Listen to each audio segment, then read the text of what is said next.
Halo teman-teman, hari ini kita akan melanjutkan sesi bulanan kita, yakni review saham. Selamat tahun baru kepada teman-teman semua. Tuhan memberkati di tahun yang baru ini kita semua diberikan kesehatan dan juga kesejahteraan daripada Tuhan. Ya, kita akan mereview saham apa aja sih di bulan Januari 2022 ini yang menarik untuk diinvestasikan.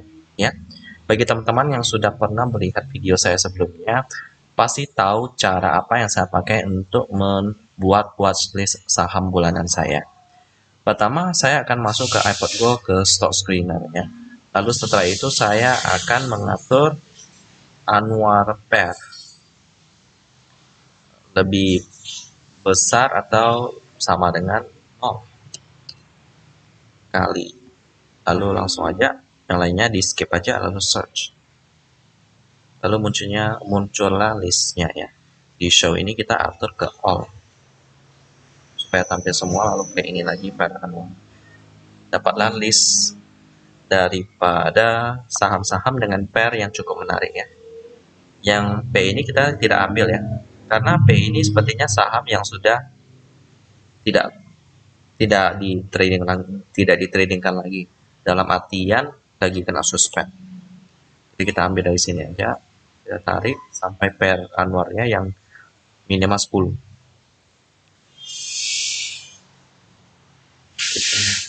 Tarik cukup banyak juga ya. Oke, sampai SPTO.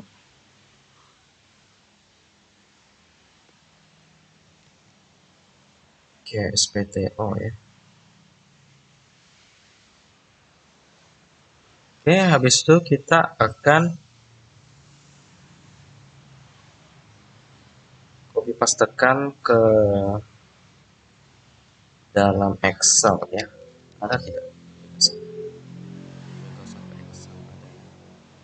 Kita tarik ke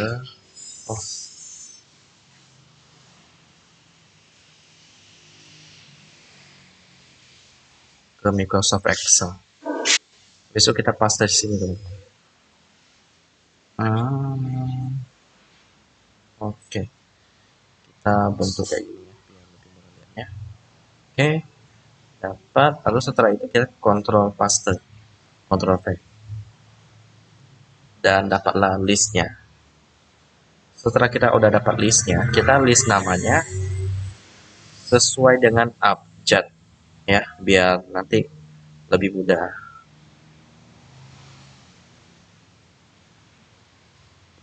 Atau tidak usah abjad, kita langsung aja cari dari yang pertama ya, PLI ya.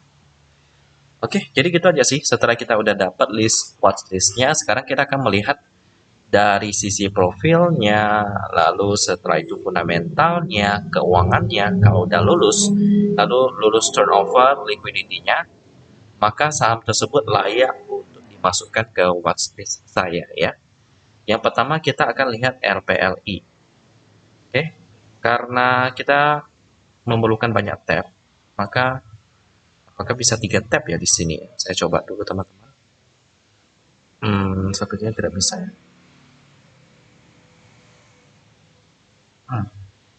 Oke, tidak bisa, berarti kita lakukan satu persatu ya. Jadi yang pertama kita lihat listnya dulu, NPLI. Kita buka di RTI Bisnis, LPLI ya, LPLI Star Pacific Tbk. Di sisi profilnya, mereka bergerak di bidang properti dan real estate dengan listing date-nya tanggal 23 Oktober 1989 dengan pemegang saham sebagai berikutnya. Oke, kita akan cari satu persatu. Yang pertama PT Inti Anugrah Pratama. Lalu kita masuk ke news untuk melihat profil dari para perusahaan pemegang sahamnya. Oke, dibeli sahamnya, beli saham, himpun dana, tambah modal, ditransaksikan, ekspansi. Oke, ini tentang pembelian saham sih dari Multipolar. Lalu next dari PT Lennox. Pacific Investment. Ini juga udah IPO ya, menarik. Oke, akuisisi, gerak liar, kolesterol dan lain-lain. Oke, nggak ada masalah sih. Dengan porsi masyarakatnya sebesar 22%, jadi aman-aman ya, aman-aman sih teman-teman. Lalu next kita akan melihat dari sisi key statistiknya. Wow, cukup tinggi ya. Jadi di tahun 2021 earning per share-nya 401 dengan operating profit-nya sih minus sih, tapi dari net profit-nya tinggi banget. Jadi LPL ini cocok untuk jadi seorang investor ya, karena dari pendapatannya, dari kepemilikan saham dan lain-lain itu lebih besar daripada operatingnya. Karena mereka bergerak di bidang kan properti, tapi ternyata mereka malah rugi sih. Boleh jadi palm lah. Jadi palm kan dari kelapa sawit menjadi investor. Jadi RPL ini mungkin boleh juga. Di sisi valuasinya PER-nya 0,68 kali dengan PBV-nya 0,3 kali. Cukup murah. Di sisi liquidity-nya cash ratio-nya 400%. Mantap. Di sisi kurang rasionya 6.494%. Jadi KPI ini mantap banget sih. Jadi sekarang tes terakhir, apakah cukup liquid? Di hari Jumat kemarin transaksinya turnover-nya 1,62 million atau 1,62 juta. Jadi cukup nggak liquid ya. Jadi untuk LPLI skip dulu. Next kita akan masuk ke Excel lagi. Kita hapus list ini tadi. LPLI out. Lalu SCPE. Oke, SCPE kita akan lihat lagi di RT bisnis ya. SCPE. Organon. Di sisi profit dulu. Mereka bergerak di bidang healthcare, khususnya farmasi dan research. Listing date-nya tanggal 8 Juni 1990 dengan pemegang saham Organon LLC. Kita akan cari Organon LLC. Organon LLC. Oke, healthcare. Best profit beat, anti-effective vaccine, akuisisi, spin off user. Oke, nggak ada masalah sih di sini. Jadi dengan kepemilikan saham masyarakat cuma 1% ya. Wow, jadi ini kayaknya udah mau delisting ya. Jadi nggak mau IPO lagi karena itu posisi masyarakatnya cuma 1% ya. Jadi kayaknya kita skip dulu teman-teman ya. Kita lihat di overview-nya nggak ada transaksi ya karena udah siap-siap untuk keluar. Jadi mau go private perusahaan yang satu ini. Oke, SCPI memang menarik sih. Lihat pajak labanya besar-besar ya teman-teman ya. 37.000 dengan harga saham cuma 29.000. Mantap. Oke, next kita akan lihat perusahaan SCPI, kita hapus ya. RPPS. Oh, ini kayaknya yang Indo itu. Oke, next kita lihat profilnya RPPS ya. Kita masuk ke bisnis di sini. Mereka bergerak di bidang finansial di holding dan investment company milik SRTGC. Listing date-nya tanggal 28 Maret 1994 dengan komposisi pemegang saham sebagai berikut. PT Inti Anugrah. Oh, kayaknya ini yang tadi kita cari ya. Inti Anugrah Pratama. Ini kayak tadi sih. Oke, nggak ada perubahan, jadi oke aja. Dengan komposisi pemegang saham publik masyarakat sebesar 32%. Aman. Di sisi statistiknya mantap. Di fundamentalnya seperti biasa kayak anak perusahaannya juga operating profitnya minus tapi net profitnya besar banget.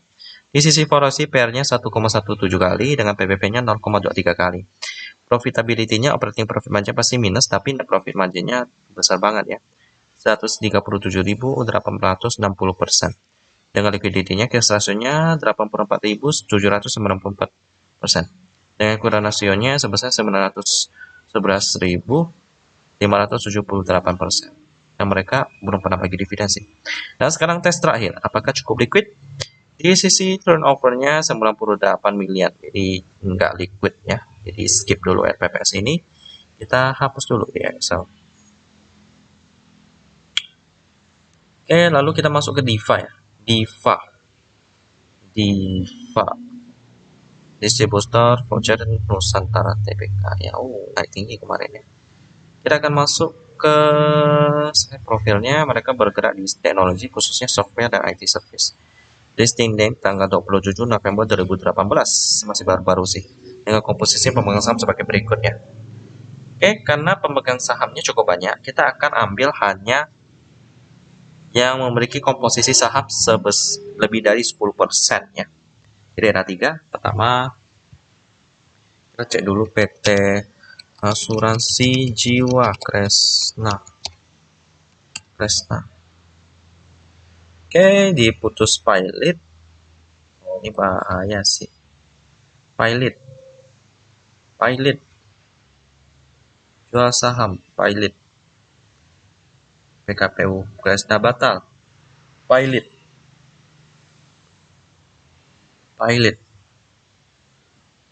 Apa nih? Oke, kita coba baca yang ini juga. Dua berita ini kita baca ya.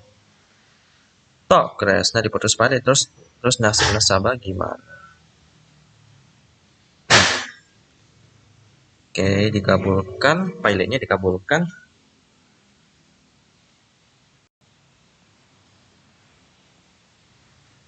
Dikabulkan ya teman-teman, jadi parah sih. Banyak hutang Kresna ini.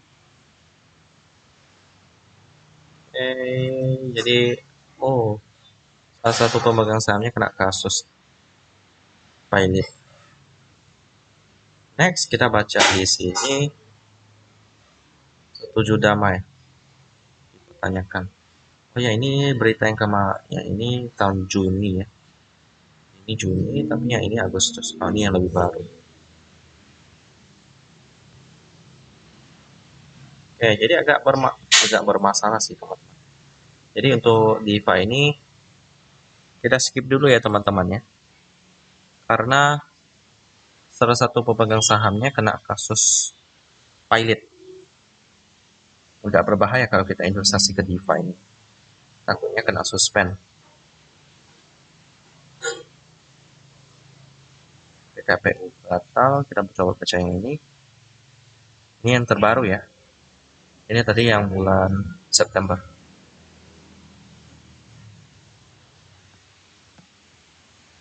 Oke.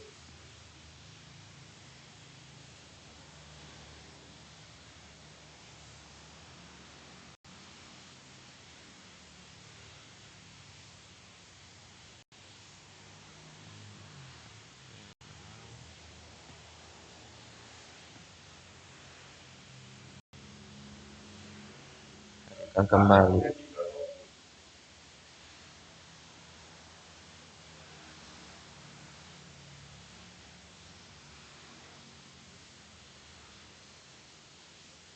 Oke.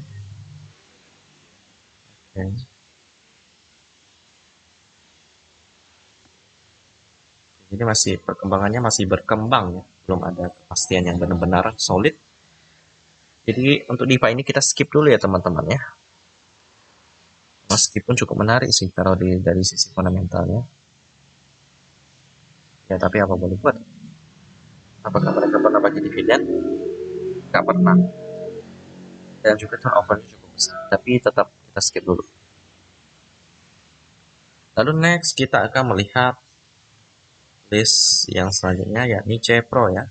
Wow, Cepro kemarin kenaikannya cukup banyak ya. Jadi saham yang satu ini coba kita lihat bagaimana di sisi profil ya. Kita buka dulu yang connect. Oke, Cepro. Mereka bergerak di bidang sektor konsumen non-cyclical, yakni di sektor food and beverage. Listing date-nya tanggal 28 November 2006. Ya, lalu ini komposisi pemegang sahamnya. Kita akan lihat yang 10% ke atas. Pertama Sentra Pangan Prima.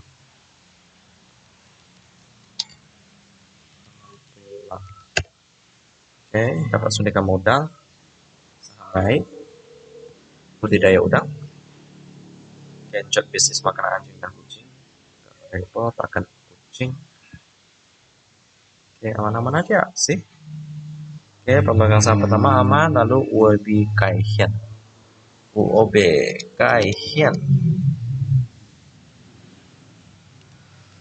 Madison Pacific Trust Ltd. Lalu apa lagi nih? Oppo ASEAN.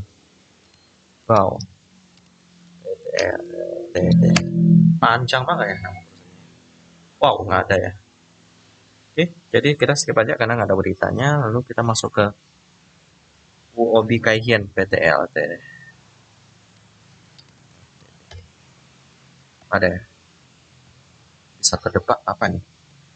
Kita baca dulu. Giving false. Ini berita luar negeri. Oke, proposal cash over mengendari dispatch dan matahari saham baru. Oke, kita baca berita yang pertama. Tempat bursa emiten sahamnya bisa terdebak dari bursa, apakah termasuk CEPO? Dari kelihatannya sih UOB kayaknya nah. Oh, maksudnya ini PIN tapi salah satu produknya UOB. Oke, jadi nggak ada sangkut pautnya dengan CEPRO ya teman-teman ya. Nggak ada CEPRO di sini sih. Oke, jadi aman ya. Next, berita selanjutnya.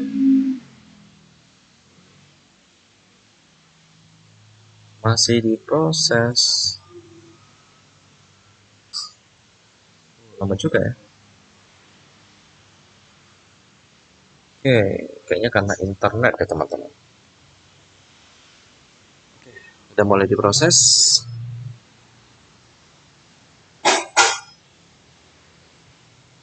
So, Mas.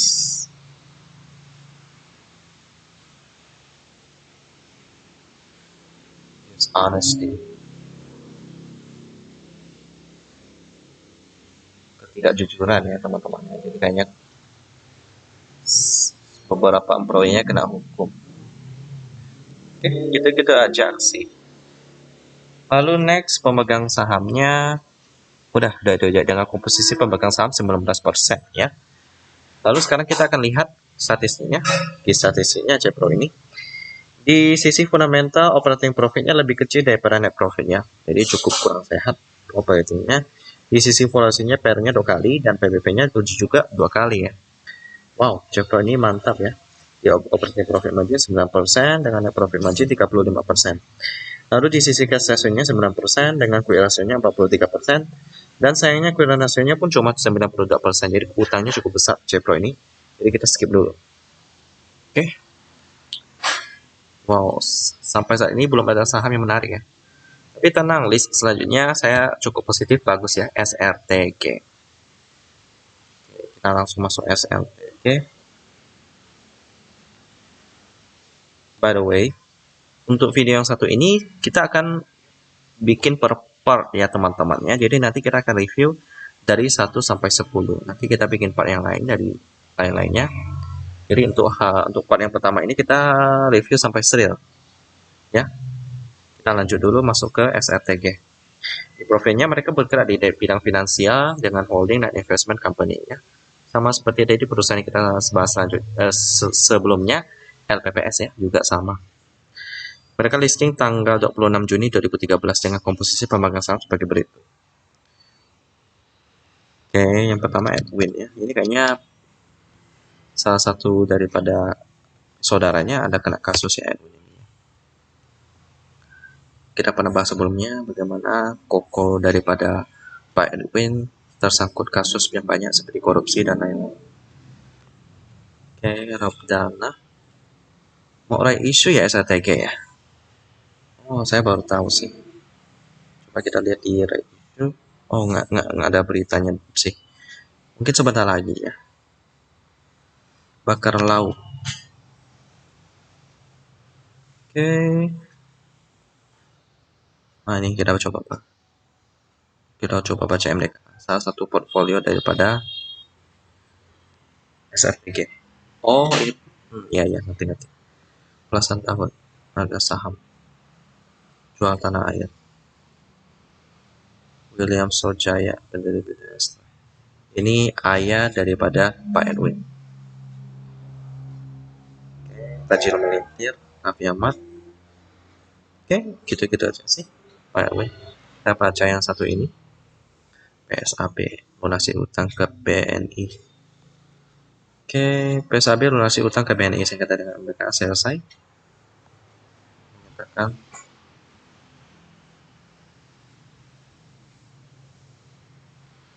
hutang ya, pembayaran hutang.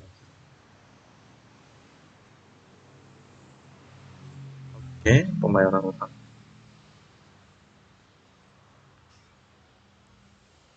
Oke, usaha.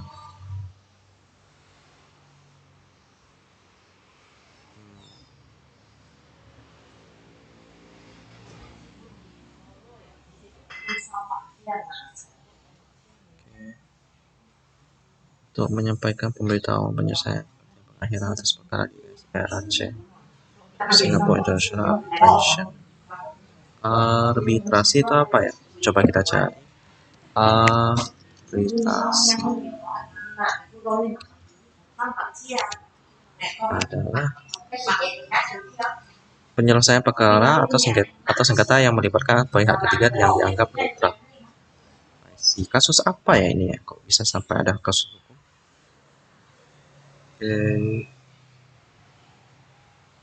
Gugat. Oke, next. Awal mula sengketa. Oke, kita lihat apa yang menjadi penyebab daripada kasus ini. Izin usaha. Oke.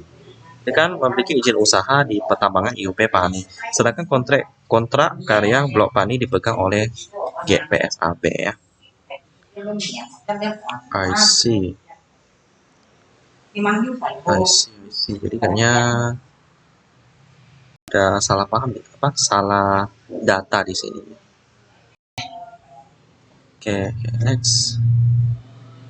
Proyek sejahtera terpisah. Ini karena kontrak juga sih teman-teman. Kok bisa ya sampai seperti ini ya? Oke. Jadi MDKA ini bersaing ya dengan PSAB dan MDKA ini. Oke. Jadi kita akan lanjut ke kasus ini ya. Jadi apakah ada sangkut pautnya dengan SRTG? Karena MDKA ini merupakan salah satu perusahaan yang masuk dalam portfolio daripada SRTG. Kalau kita pikirkan secara logika, karena kasus ini masih berlanjut, maka dapat bisa dibilang kita boleh abaikan dulu ya. Karena ini bukan kasus SRTG, karena ini kasus MDKA. Jadi nggak berefek langsung pada kasus hukum daripada SRTG sih. Jadi next kita masuk ke pemegang saham selanjutnya, PT Unitrust Pertama.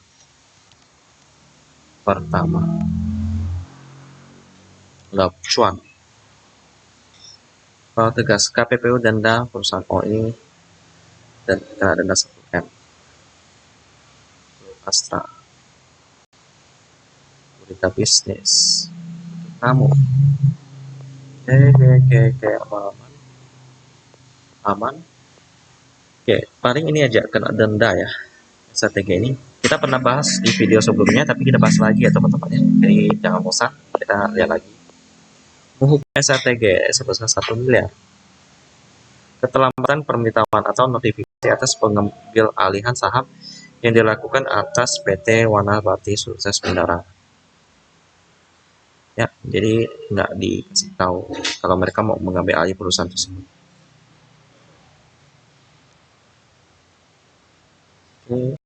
Jadi gitu sih teman-teman. Cukup berbahaya karena kasus ini memang sudah diselesaikan sih, udah bayar dendanya. Tapi tetap aja semoga ke depan SRTG tidak melakukan pelanggaran seperti ini. Ya, karena sekali melanggar udah ada catatan buruknya. Tapi karena kasusnya udah selesai, kita lanjut aja ya. Lalu Pak Sandiaga Uno, Sandiaga Salahuddin Uno. Oke, serahkan bantuan ambulans. Kebanyakan tentang tugasnya sebagai menteri. Oke,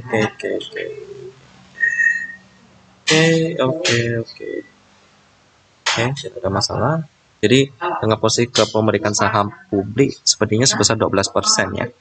Jadi aman-aman aja. Kita langsung masuk ke fundamentalnya. Jadi dari sini kita bisa melihat operating profitnya lebih kecil daripada net profit. Karena SATG ini sebagai investor ya. Jadi kebanyakan pendapatannya datang dari saham yang dimiliki.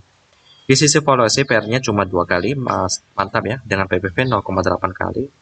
Di sisi profitability, operating profit margin 83%, dengan net profit margin 1614%. Lalu di sisi cash ratio-nya cuma 2%, tapi tenang, current ratio-nya 2000-an persen. Tepatnya di 2549%. Jadi aman-aman aja sih teman-teman. Dan juga sering bagi dividen dari tahun 2017, 18, 19, 2021 ya, di sini kita lihat ya. Lalu di sisi turnover-nya 7,4 M. Jadi SATG ini lolos untuk watchlist kita ya. Semoga kedepannya SATG jangan melakukan pelanggaran lagi ya. Next kita akan membahas ABMM ya, sisa 2 lagi. ABMM, kita lihat profil mereka bergerak di bidang industrial, khususnya di multi sektor holdings ya. Lalu mereka listing tanggal 6 Desember 2011 dengan pemegang saham sebagai berikut. Ada PT Tiara, harga dulu. Pemegang saham mayoritas apresiasi, beli saham, pemegang saham, kucurkan dana, borong saham, kucurkan, beli, tambah, buyback. Oke, aman-aman. Lalu next, Vale Verde, PTLT. Oke. Restrukturisasi internal, borong, beli, pemegang, beli, kucurkan, bagi, buy kontrak, dan lain-lain. Oke, aman-aman aja sih. Dengan komposisi pemegang saham masyarakat sebesar 20%. Kita akan lihat fundamentalnya. Operating profit lebih besar, mantap. Di sisi valuasinya PR-nya cuma 2 kali, mantap. PBV-nya 0,9 kali, mantap. Di sisi net profit margin, operating profit margin dulu 26%, mantap. Net profit marginnya juga 13%, cukup besar ya, di atas 10%. Di sisi liquidity-nya yang kurang mengenakan ya, cash ratio-nya 48%, quick ratio-nya 90% dengan current ratio-nya 99%. Jadi auto skip ya, karena keuangannya kurang sehat. Next, yang terakhir kita akan membahas SRIR ya. Kayaknya sih saya cukup pesimis ya, karena SRIR ini kena PKPU ya. Kita akan lihat SRIR ini bagaimana daripada perusahaan ini. Di sisi profil mereka bergerak di bidang consumer cyclical dengan di bidang apparel and luxury good. Listing date-nya tanggal 17 Juni 2013 dengan komposisi pemegang saham sebagai berikut. Kita akan lihat PT Hardestan Indonesia aja ya, karena itu pemegang saham terbesar. PT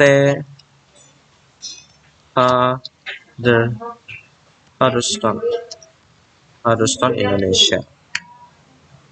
Oke, berposisi dari listing pasca 6 bulan di suspensi. Oh, udah parah-parah delisting.